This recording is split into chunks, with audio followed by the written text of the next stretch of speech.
You know, people say evolution is not a bad philosophy, but at the same time, it was Hitler's religion during the Third Reich in Germany. Hi, my name is Eric. In this next seminar, Dr. Hovind exposes some of the terrible things that have been done in the name of evolution. Because dictators throughout time have used the evolutionary ideas to support their brutal tactics.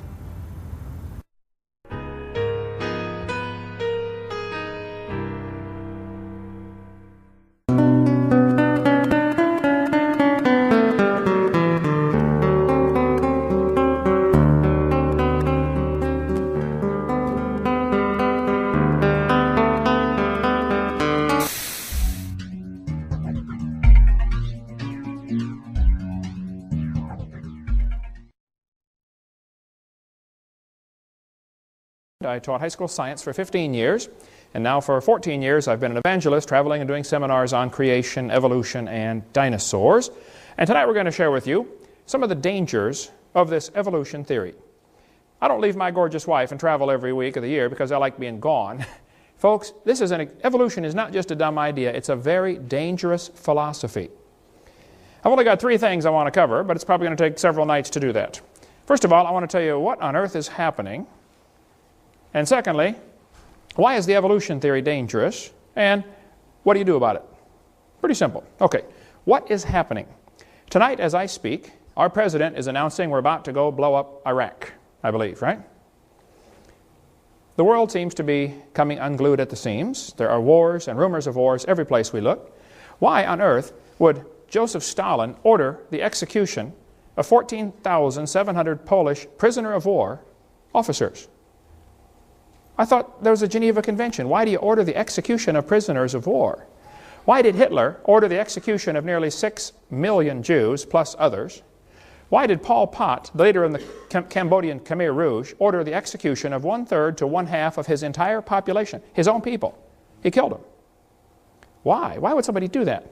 Why would the Australian Aborigines be rounded up like cows and shot so their heads could be put in museums years ago? Why would somebody do that? Why did Kip Kinkle murder his parents, 2 other classmates, and shoot 26 other ones? Why would a student do that? Kip said, if there was a God, he wouldn't let me feel the way I do. There is no God, only hate. On May 21st, 1998, 15-year-old Kip Kinkle, a student at Thurston High School, that's in Oregon, near Eugene, allegedly entered the school cafeteria and fired more than 50 rounds from a semi-automatic rifle. 26 students were injured, 2 killed. Later, the bodies of his parents were found in his home. He was then arrested and taken to a police headquarters where he attempted to murder a detective during his questioning. Kip said, if there was a God, he wouldn't let me feel the way I do. There's no God, only hate. Why have we had nearly a 1,000% increase in violent crimes since I was a boy? I remember the days when you did not have to lock your house. We'd go off on vacation for 2 weeks. I never had a key to my house growing up. Never did have a key. I don't know if it even had one. You didn't need one in those days. Why would there be such a horrendous increase in unwed birth rates, and so much of our moral structure is just simply unraveling? What on earth is happening? Dylan and Eric Harris and Dylan Klebold made a videotape prior to the Columbine shootings. On that tape, they said, talking about one of the football players, he doesn't deserve the jaw evolution gave him. Look for his jaw, it won't be on his body. These 2 boys were very strong believers in evolution. They did the shooting on Hitler's birthday on purpose. They shot Isaiah Shoals just simply because he was black. They shot Cassie just because she believed in God. Same thing with Rachel. What happened? Why would somebody do this? What's going on in our thinking? Well, the newspaper article in Columbine High School said, the clothes may give a clue to the thinking of these teenagers. The autopsy said one of the boys' shirts said natural selection on the front. Interesting. Textbooks used in Escambia County, Florida, this textbook, says evolution and natural selection go together. This textbook says natural selection causes evolution. Well, just what is this natural selection? Oh, you see, Adolf Hitler thought he would speed up the process by eliminating the inferiors. Hitler honestly thought he was doing the world a favor. So did Joseph Stalin. So did Pol Pot. Why do people do these things, though? What is wrong with our thinking? Right after the Columbine shooting, almost instantaneously, 5 more students from within the Springfield School District were arrested for threatening to murder students. principals, or teachers. In the adjacent school districts, more students were arrested for violent threats, and in one case, an elementary school boy shot 5 of his classmates with a BB gun. Could it possibly be that what we're teaching them is causing this behavior? You know, what you believe determines how you behave.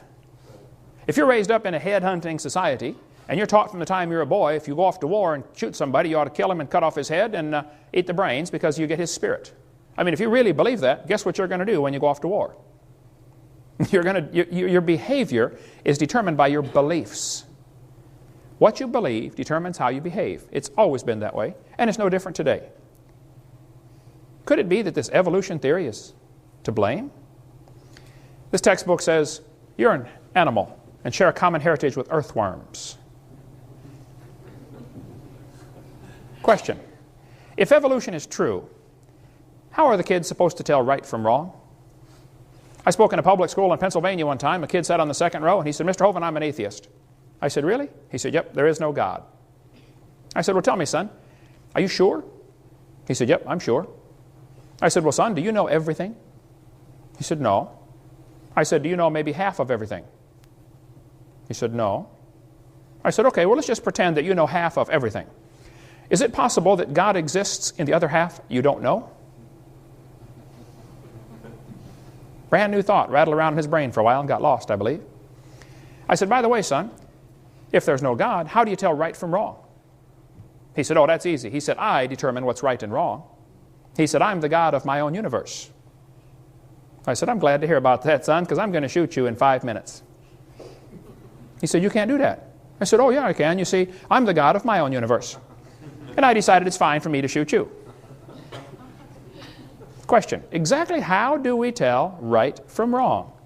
In the first couple of seminar tapes, we talked about a variety of topics like the Big Bang Theory, how it's a big dud. We talked about the Garden of Eden. And we talked about why the earth cannot be billions of years old, and why did the people live to be 900 years old before the big flood came. We talked about dinosaurs, and students are being lied to about dinosaurs. They did not live millions of years ago. And on tape number 4, we talk about a whole bunch of lies in the textbooks. Now here we're going to talk about what's happened in the last 150 years since evolution became a popular theory. What on earth is happening? And what you can do about it. We'll get to that eventually. We're going to review some of what we covered on tape number 4, some of the lies in the textbooks, and then go on into how it carries into some practical steps we can take. What do you do about it? We covered in the last sessions how that James Hutton wrote a book in 1795, and he said the earth is millions of years old.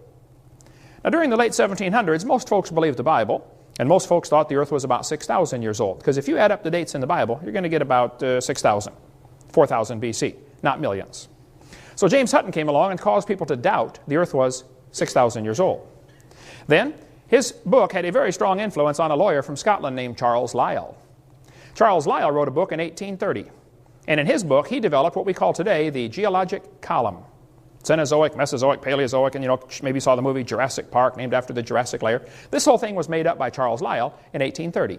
And the geologic column does not exist any place in the world, except in the textbooks. It's pure imagination. It doesn't exist. But all of evolution theory is based on that dumb geologic column, made up in 1830. This fellow said, I myself have little doubt that in England it was the long-age uniformitarian geology and the theory of evolution that changed us from a Christian to a pagan nation. He's right about that. And England is a pagan nation. And folks, I don't know if America ever was a Christian country or not, but it's not now. That's right. We are a pagan nation also. What has happened? Charles Lyell's book had a very strong influence on a young preacher named Charles Darwin. Darwin graduated from Bible college to be a preacher. In 1859, after 22 years of writing, Darwin finally published his book, The Origin of Species. We'll get into more of that later, the real title to the book. Darwin's philosophy was strongly influenced by people like Charles Lyell, people like Thomas Malthus. Malthus had written a book that said, there are more babies born than can possibly survive. So it's best if the weakest die off. That greatly influenced people like Charles Dickens when he wrote the Christmas Carol. Remember the scene in there where Scrooge said, well, if he's going to die, let him die, then decrease the surplus population. Remember that line in there? I don't think you can understand the Christmas Carol, the history behind that, until you understand how evolution ties in. James Hutton's book made people doubt the earth was 6,000 years old. Along came Charlie Lyell, and people began to doubt the flood. Because instead of the flood making all those layers, they said, oh, maybe each layer is a different age. And then along came Charles Darwin, and people began to doubt the Creator. And so by the mid-1800s, the Western world, at least, was left in a bad situation. They said, well, if there's no God, who's in charge? Well, it must be us. This led directly to the rise of humanism. Humanism is the teaching that there is no God, so we must be God. We make the rules. We decide what's right and wrong. For the next 50 years, after Darwin's book came out, many isms arose in the world: Marxism, Nazism, communism. These things, communism would have been just a footnote in a history book if it hadn't been for